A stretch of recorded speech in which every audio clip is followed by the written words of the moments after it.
qram 15% duz məhluluna 150 qram su əlavə olunarsa neçə faizi məhlul alınır? Əvvəlcə 300 qramın tərkibində olan 15% duzu taparıq. Görək duzun miqdarı nə qədərdir? 300 qram 100% x 15%. Buradan x-i tapırıq. Çarpaz x bərabər olur 45 qram.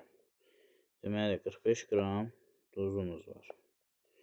İndi məhlula 300 qramlıq məhlula 150 qram da əlavə su edirik. Deməli cəmi olur 450 qram.